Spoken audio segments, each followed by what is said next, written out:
कार्तिक मास का 30वां अध्याय। भगवान श्री कृष्णचंद्र जी महाराज ने कहा, हे प्रिय नारद जी की वजह सुनकर महाराजा पृथु बड़े विस्मित हुए। अंत में उन्होंने नारद जी का पूजन करके उनका विदा किया। इसी कारण माघ, कार्तिक और एकादशी यह 3 व्रत मुझे अत्यधिक प्रिय है। वनस्पति में, तुलसी महीनों में, कार्तिक तिथियों में, एकादशी और क्षेत्रों में श्री द्वारका जी मुझे बहुत प्रिय है। जो प्राणी जितेंद्रिय होकर इनका सेवन करता है वह यज्ञ करने वाले प्राणियों से भी मुझे अधिक प्रिय होता है। जो प्राणी विधि विधान से इनकी सेवा करते हैं उनके अनुग्रह से सभी पाप दूर हो जाते हैं। भगवान श्री कृष्णचंद्र जी महाराज की वजह सुनकर सत्यभामा ने कहा, हे नाथ, आपने यह बड़ी बात बड़ी आश्चर्यजनक कही है कि दूसरे के लिए पुण्य के फल से कलह की मुक्ति हो गई। यह प्रभावशाली कार्तिक मास आपको अत्यधिक प्रिय है कि जिसे प्रतिद्रोह का पाप केवल स्नान के पुण्य से ही नष्ट हो गया। दूसरा प्राणी दूसरे द्वारा किया हुआ पुण्य उनके देने से कैसे मिल जाता है, यह आप मुझे बताइए। इस पर भगवान श्री कृष्ण जी महाराज ने कहा, बिना दिया हुआ पुण्य और पाप जिस कर्म द्वारा मिलता है उसे सुनो। सतयुग में देश, ग्राम और कुलों को दिया पुण्य या पाप मिलता था, किंतु कलयुग में केवल करता कोई आप पाप पुण्य का फल भोगना पड़ता है। संसर्ग न करने पर भी यह व्यवस्था कहीं गई है। और संसर्ग जैसे पाप और पुण्य दूसरों को कैसे मिलते हैं उसकी व्यवस्था सुनो। पढ़ाना, यज्ञ कराना और एक साथ भोजन करने से पाप पुण्य का आधा फल मिलता है। एक आसन में बैठने तथा एक सवारी के चढ़ने से, श्वास के आने जाने से पुण्य और पाप का चौथा भाग प्राणी मात्र को मिलता है। स्पर्श करने, भोजन करने और दूसरे की स्तुति करने से पुण्य और पाप का 6वां भाग मिलता है। दर्शन करने, सुनने और ध्यान करने से मनुष्य को पुण्य और पाप का 10वां अंश मिलता है। दूसरे की निंदा, चुगली और धिक्कार करने से उसका 100वां भाग मिलता है।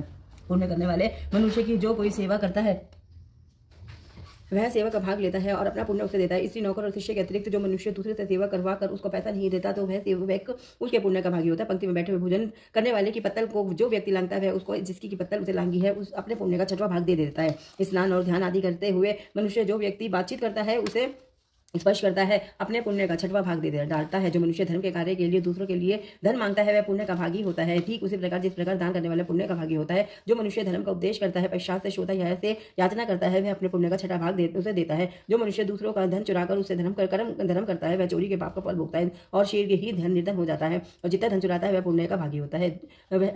बिना ऋण के उतरे जो मनुष्य मर जाता है उनको ऋण देने वाला या सज्जन पुण्य के भागी होते हैं। शिक्षा देने वाला, सलाह देने वाला, सामग्री को जुटाने वाला तथा प्रेरणा देने वाला, यह सब पाप और पुण्य के 6ठे भाग को प्राप्त करते हैं। राजा प्रजा के पाप के पुण्य के 6ठ अंश का भागी होता है। गुरु शिष्यों का, पति पत्नी का, पिता पुत्र का, स्त्री पति के किए हुए पुण्य का 6ठा भाग पाती है। पति को प्रसन्न रखने वाली आज्ञाकारिणी स्त्री पति के किए हुए पुण्य का आधा हिस्सा लेती है। जो पुण्यात्मा पराय लोगों को दान करता है वह उनके पुण्य का 6ठा भाग प्राप्त करता है। जीविका देने वाला मनुष्य जीविका ग्रहण करने वाले मनुष्य के पुण्य के 6वें भाग को प्राप्त करता है। इस प्रकार दूसरों के किए हुए पुण्य तथा अथवा पाप बिना देने के भी दूसरे को मिल सकते हैं, किंतु यह नियम जो कि मैंने बतलाए हैं कलयुग में लागू नहीं होते। कलयुग में तो एकमात्र कर्ता को ही अपने पाप व पुण्य भोगने पड़ते हैं। इस संबंध में एक बड़ा पुराना इतिहास है जो कि पवित्र भी है और बुद्धि का देने वाला भी है। कहता हूँ ध्यान से सुनो। 30वां अध्याय पूरा हुआ। हरे कृष्ण कृष्ण कृष्ण हरे हरे राम राम राम हरे हरे हर महादेव हर महादेव हर महादेव। श्री शिवाय नमस्तुभ्यं, श्री शिवाय नमस्तुभ्यं, श्री शिवाय नमस्तुभ्यं।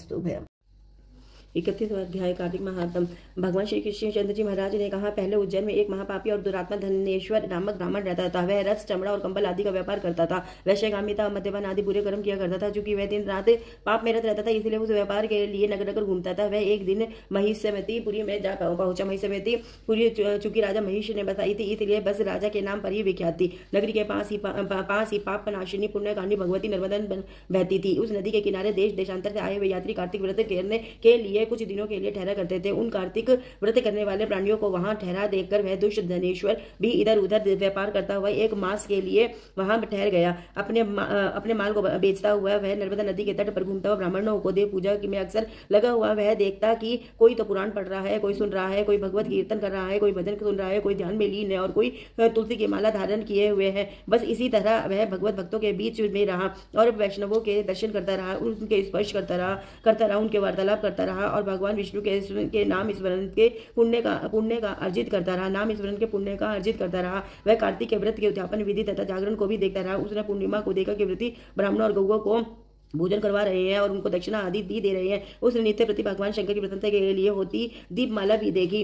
त्रिपुर नामक राक्षस के 3 पुरों को भगवान शंकर ने इसी तिथि को जलाया था। इसी कारण भगवान शिव के भक्त इस तिथि को दीप उत्सव मनाते हैं। जो मनुष्य मुझ में और भगवान शंकर में अंतर मानता है उसकी संपूर्ण क्रिया निष्फल हो जाती है। धनेश्वर वहां की पूजा देवी देखता हुआ इधर उधर घूम रहा था कि उसे एक काले सर्प ने काट लिया और वह भूमि पर गिर पड़ा। उसकी अच्छी दशा देखकर वहां के दयालु भक्तों ने उसको चहुओर से घेर लिया और उसके मुंह पर तुलसी दल मिश्रित जल की छींटे देने लगे और जब उसके प्राण निकले तो यम के दूत उसे बांधकर कोड़ों से मारते हुए यमपुरी को ले गए। उसे देखकर चित्रगुप्त ने यम से कहा, इसने बाल्यकाल से लेकर आज तक बुरे काम ही किए हैं। इसके जीवन में पुण्य तो लेश मात्र भी दिखाई नहीं देता। यदि मैं पूरा 1 वर्ष आपको सुनाता रहूं तो भी इसके पापों की सूची समाप्त नहीं होगी। यह महापापी है, अतः इसको एक कल्प एक घोर नरक में डालना चाहिए। चित्रगुप्त की बात सुनकर यमराज ने बड़े क्रोध में भरकर उसको अपना कालनेम के समान भयंकर रूप दिखाते हुए अपने अनुचरों को आज्ञा दी। उसने कहा, हे प्रेत सेनापतियों, इस दुष्ट मूर्ति को मुदगरों से मारते हुए कुंभीपाक नरक में फेंक दो। भगवान श्री कृष्णचंद्र जी महाराज जी ने कहा। यह सुनकर प्रेत सेनापति ने मुगदरों से उसका सिर तोड़ते हुए कुंभीपाक नरक में ले जाकर खोलते हुए तेल की कढ़ाई में छोड़ दिया। प्रेत सेनापतियों ने ज्यों ही उसे तेल की कढ़ाई में फेंका, त्यों ही लपलपाती हुई आग अपने आप ठंडी हो गई, जैसे कि प्रहलाद को अग्नि में डालने से वह अग्नि ठंडी हो गई थी। यह विचित्र घटना देखकर प्रेत सेनापतियों ने यमराज से पास जाकर सारा वृतांत कहा। यमराज भी सारा हाल सुनकर आश्चर्यचकित रह गए और धनेश्वर को अपने पास बुलाकर स्थिति पर विचार करने लगे। उसी समय नारायण नारायण का कीर्तन करते हुए देव ऋषि नारद भी वहां आ पहुंचे और यमराज से कहने लगे, हे अरुण नंदन यमराज, यह ब्राह्मण नरक में डाले जाने के योग्य नहीं है, क्योंकि इसने अंत समय में कुछ शुभ कर्म किए हैं जो कि नरक यातना को नष्ट करने वाले हैं। जो लोग भगवत भक्तों का दर्शन करते हैं, उनसे वार्तालाप करते हैं और उनका स्पर्श करते हैं, चाहे उन्होंने कोई पुण्य कर्म ना किया हो, सहज स्वर्ग के अधिकारी हो जाते हैं। अतः धनेश्वर भी पुण्यात्माओं के संग व स्पर्श से स्वर्ग का अधिकारी हो गया। अतः यह पुण्यात्मा है, इसे यक्ष योनि दो और केवल इसे पाप भोग करने वाले नरक दिखा दो। भगवान श्री कृष्णचंद्र जी महाराज ने कहा। जब देव ऋषि नारद ऐसा कहकर चले गए तो धनेश्वर को पुण्य आत्मा समझते हुए यमराज ने दूतों को उसे नरक दिखाने की आज्ञा दी।